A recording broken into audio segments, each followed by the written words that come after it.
What's up? Back on this vlog. If you watched yesterday's vlog, it's very funny. I just meditated for like 11 minutes straight. Um, wasn't feeling too hot. And then I was like, all right, should I make the vlog? Should I not? I'm like, screw it, I'll just do it. Every time I make the vlog, I feel better. So, turn on the vlog, and then I was like closing my eyes, preparing what to say. And then I was like, this feels so good, I don't want to stop. So, if you were hoping for something yesterday, then I'm sorry. I feel so good. I feel amazing. I feel super blessed. Feel super colorful. Feel very elephant like. And yeah, I just feel good. Gratitude needs to know why. And I'm just grateful. Today I led some Wim Hof breathing. I did a kirtan, led some exercises, and it's so fulfilling to do this stuff. I felt so connected. It felt so effortless, and also it's so amazing to notice how far I've come. I kid you not, a year ago, I was waking up in so much pain. I couldn't plan anything. I could barely work. I needed to get extremely high to function in society, and I'm just so happy to be here where I'm at. Hmm. So, two things I want to cover on this vlog. The first one is going to be the integration that goes into coming out of a retreat and back into daily life. The second thing is talking about food. Of course, this isn't quite the Master Fast vlog anymore, but I feel like doing this Master Fast, and if you're late to the game, that's totally cool. But you can go back and watch those videos. I did 18 days, no food, just juice. And it blew my mind. I feel like it was like going into an attic of all my unknown emotional habits and turning on the light and just being aware of realizing like all these things that have existed in my body somewhere, or these habits that I've held on to, or past thought patterns or addictions. And so that's the second thing I want to talk about. First, let's talk about the retreat. 5 days in silence, and it was beautiful. I realized that when I'm silent, I don't get a headache. It's pretty simple. But now that I'm back in real life, it's like I can't just be silent forever. I feel like there's this part of me that, and I actually wrote this in my journal last night. I wrote a poem, and maybe I'll share it at some point, but it was about how the easy route for me would be escaping, would be like renouncing everything and just becoming a monk, and taking like a vow of silence. To me, that seems like the path of not least resistance, but it's like minimal pain. But I think life put me here for a reason. Life wants me to be a member of society, to make these vlogs, to perform my music, to live the life of like a household, have a family and a job and all that stuff. I don't feel like I'm meant to just be like one of those spiritual people that lives in a cave or renounces everything, even though I realize that that would be easy. I think that would be the least painful, at least for now. And I had this huge realization. It's like that's not what I'm meant to do in this lifetime. And I mean, this was just last night. I was realizing like I'm in all this pain because I go on this retreat and it feels amazing. And I notice that it's a pattern. It's not just with me or someone who suffers with chronic pain, but it's with a lot of people. Is they find themselves on these meditation retreats or plant medicine ceremonies or yoga teacher trainings, or basically, they're in a lot of pain and they're in search for some healing.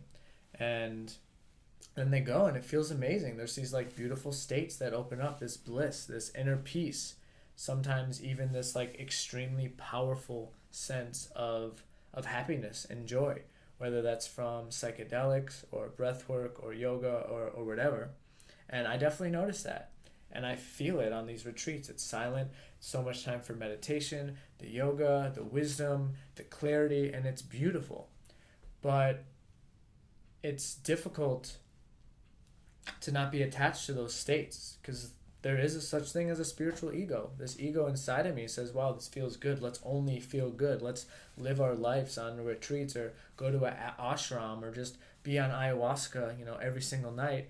But that in itself is just going from one extreme to the other. I'm reading this book by Osho called The Mustard Seed, and he talks about how the mind loves to go from one extreme to the other. For example, with fasting, the people who fast are the ones often who eat a ton. And he says it's easier for them because they're used to eating and they've built up these fat reserves. So physically it's easier, but it's also this mind that likes to go from one extreme to the other. For people who have a completely balanced life and a balanced diet, they don't feel the need to fast because they feel good, they feel healthy, they feel in control. But it's the people on the extremes. He also uses the example of sex. A lot of people find themselves addicted to sex, or they can't stop thinking about it, or they're being a womanizer or whatever. And then it's some of those types of people that go into abstinence. And I'm not saying that these beliefs are my own and I agree 100%, but it's just a new perspective, and I'm realizing it in myself, where there's this like all or nothing part of me. And to me, I'm recognizing that that's my ego. The ego that says, oh, when I was silent on the retreat, I didn't get a headache, so let's just stay in silence forever. These extremes. Or, oh, I didn't like that, so I'll never do that again. So I had this huge insight because I was on this retreat for 5 days and I barely got any headaches. And when I did, they went away shortly. I did a lot of breathing or yoga and meditation. It was just so easy, so comfortable. But I feel like my job, at least right now, or my purpose, is not to hide away in an ashram or spend my life on retreats. It's to spend my life in daily society, in life. My coach Joshua says life is my guru, and I completely agree. I'm not trying to become a disciple and just like bow down to someone else's teaching. I think life is where the lessons really come into play, where you can on a daily basis find that balance and be centered in a society that's filled with distractions and drugs and alcohol and toxins and pollution and parties and prostitution. That's to me where the challenge comes in. So where all those things I just mentioned, not a lot of them appeal to me anymore. I feel like for my situation, I'm meant to be in life to show that it's possible to live a spiritual life, to live a balanced life in society and not just run away and escape. And last night I went to this open mic and I just had a horrible headache. I went up on stage.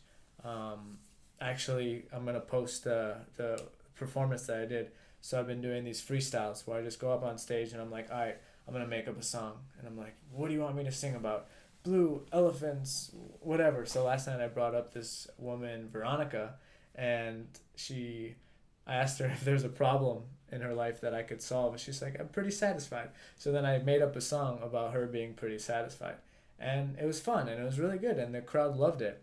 And then I ended up doing another song after that with some backup singers, Love is the Way. And it was fun.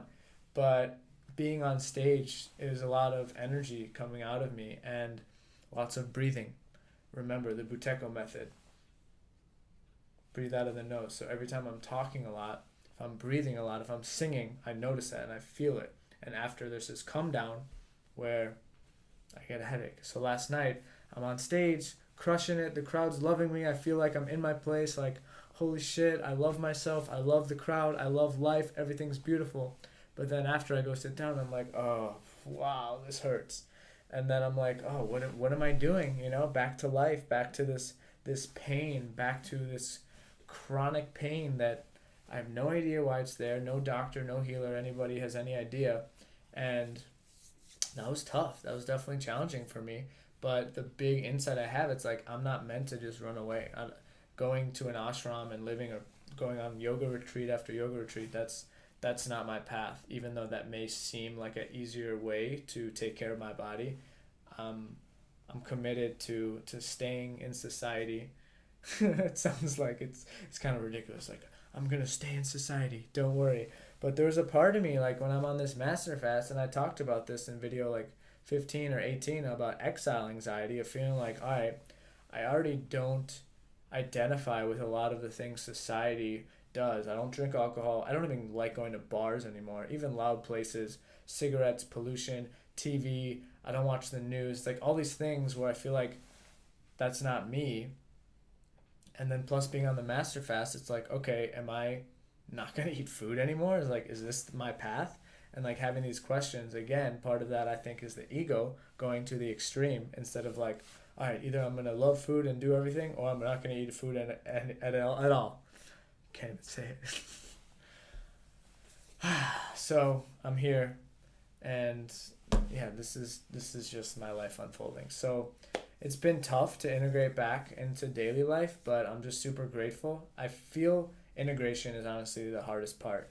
I feel like for me, I've been on, I don't know, 7, 8 meditation retreats, and going there, it's just like you flip this switch. I flip this switch. It's like, all right, I'm here. I don't have my room. I don't have my friends, my phone. I'm just like on this retreat, here to meditate, here to sit, here to surrender, and here to learn. But then coming back into life, it's like all these things come crashing back in. It's like when Moses, parts the Red Sea. Rasta Moses. When he parts the Red Sea, it's like everything's cool. They're just walking on the path, like, chilling. Let's go, escape Pharaoh. Boom, we got this. But then as soon as they're there, it's like, boom, the waves come crashing in. And I feel like that's sometimes how I feel when I go to a retreat and I come back. It's like everything's great. The sea is parted. I'm just marching on my way. I got my staff, got my guitar, meditation, whatever. And then I come back and it's like, boom, everything's there. My phone, email, Facebook, social events, work, keeping up with, meals, even like going shopping. It's like all these things come back. And to me, I feel like that's where the challenge is. But that's where the lessons come in. It's like anyone can go meditate in a cave, but who can go meditate in a cave and then take those lessons and continue to stay centered, to stay calm, to stay, in the heart in a society that is full of distractions. So that was kind of my main takeaway, and it still is. It continues to be a challenge. Even on this retreat, I was going to sleep at like 10:30 every night. I wasn't vlogging.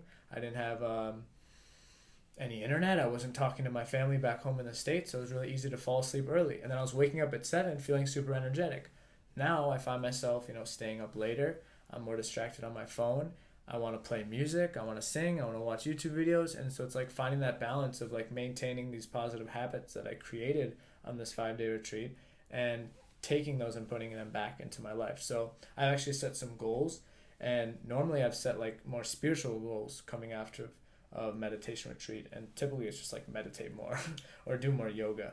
But for this one, it was actually nothing spiritual. I feel like I have my spiritual practices and I'm super happy with them. I have Buteyko, I have meditation, I have some yoga, I sing, I do Wim Hof, I lead other stuff, I have Men's Circle, I have all these things that like really help to keep me centered already in my life. So the last thing I feel like I need to do is add more.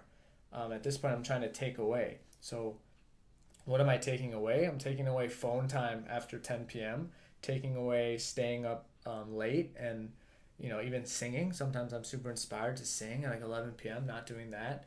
And taking away sleeping in, so like less sleep, just like waking up earlier. And for me, that's my integration, taking these habits that allowed for me to have a more peaceful lifestyle, to be in less pain, to be more centered, to be more clear. So that's my intention. So I wrote down my goals somewhere, but essentially it's just going to sleep earlier, not being on my phone, and not being on electronics too late, and also waking up early. And I feel like for me, that's going to help me stay more centered and more peaceful. So you heard it here first. We'll see. It's actually like, I don't know, 10 o'clock now when I'm making this video. So I may start doing the vlog in daylight. Maybe we'll go outside. It'll be exciting. So that's that. Next, I want to talk about food. What else is new? I just realized that so Opinionator left a comment. Much love. What's your name, by the way? Please let me know your name so I don't just refer to your YouTube handle. But you asked me a lot of questions, and these are great. What's my goal with the food? The thing is, there is no goal. That's one thing I've really tried to implement into my life. There's a song by Maitin. He's a beautiful singer. He's like reggae and kirtan, and I just love him. He sings with Deva Premal. And he has a song, it's called There's No Goal But This.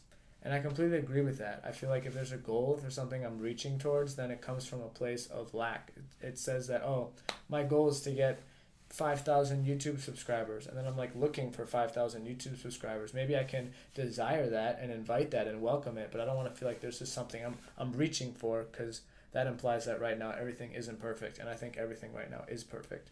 And I agree that that's a paradox, but I think life is just one beautiful paradox. It's just this drama, this play that has all these contradictions, and that's what makes it exciting. If it all made sense, then we would know everything. It all exists within our five senses. But the point that it doesn't make sense actually makes more sense because we're limited by our five senses. So if it exists outside those five senses, then it doesn't make sense. So there's no goals.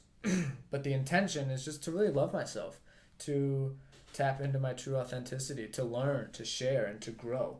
And if there was a goal, it's to be completely happy and true to myself. Not necessarily happy, just to be present with my emotions at all given times. So that means if I'm overeating and I feel like shit, to be with that, to feel like shit and be like, wow, what a human experience to overeat and then judge myself and then be the observer of that.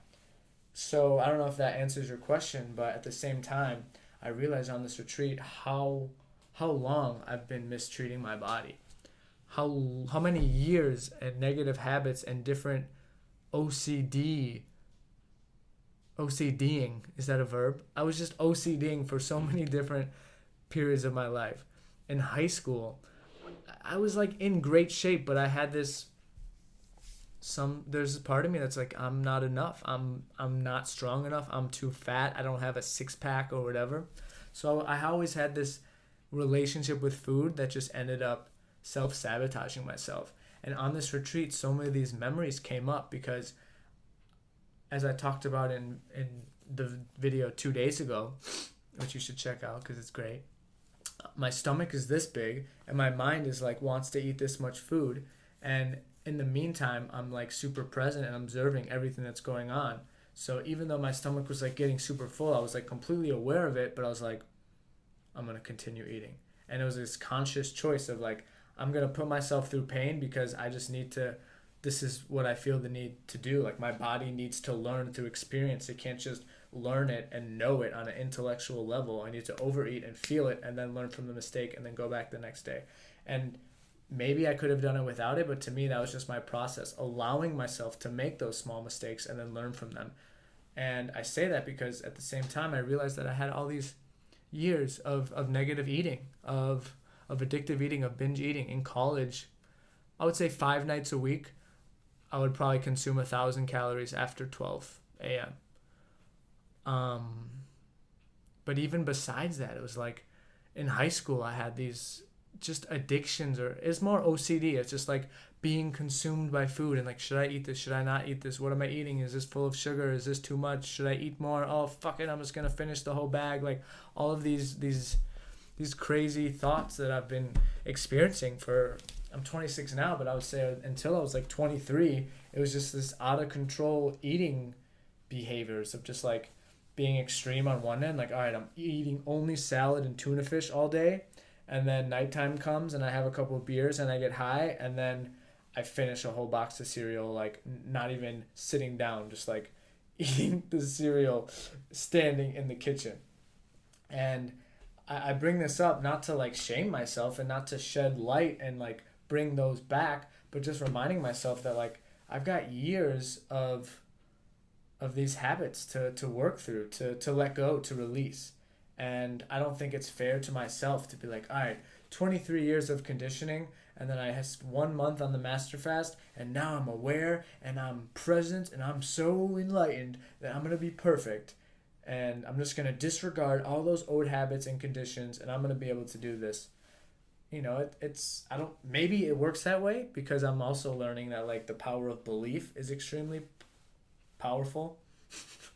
Beliefs are powerful.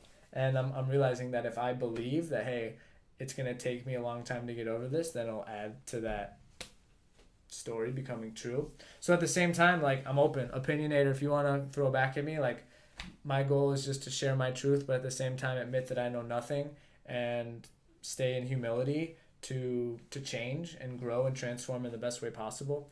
But that's just what came up during this retreat.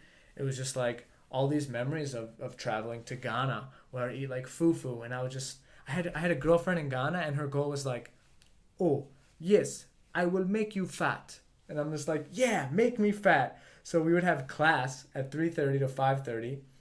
Then we would walk back to her apartment. No joke, this is how fast we'd walk. Ghana time. It's GMT, Ghana man time. So we'd walk back to her place, and then she would just cook for me and make me these huge dishes of just like, yes, I will make you fat. I'll lift up my stomach and show her. She's like, oh, you need to get more fat. And I'm just realizing that like so much of my life was this part of me that's like, oh, I hate myself, so I need to eat more. I don't like what I see, so let's eat more and distract myself. Or being a guest at certain cultural events and just taking pride in like, hey, I may not be so big, but I can eat so much. And I just remember going to Brazil, and basically anytime I traveled, it was an excuse for me just to binge eat and try anything as possible.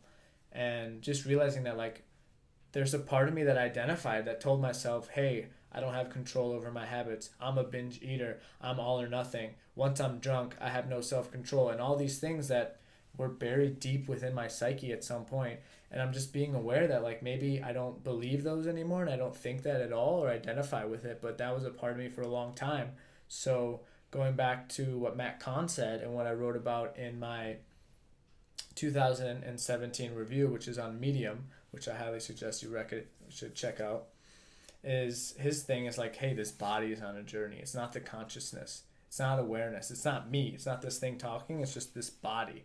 And the body remembers what it was like to do that. So the body's just living and eating based on these patterns and beliefs. And it's like, oh, but remember these 23 years where we would eat so much and treat ourselves like shit and just eat pizza and all these things that are not good for me and have these negative and not so healthy lifestyles. So for me, it's just being aware of the fact that like I talked about in the attic, it's like there's so much there. It's like, wow, there is dust everywhere and there's cobwebs and there's like a dead corpse in the corner, and it's like, holy shit, I gotta clean all this up.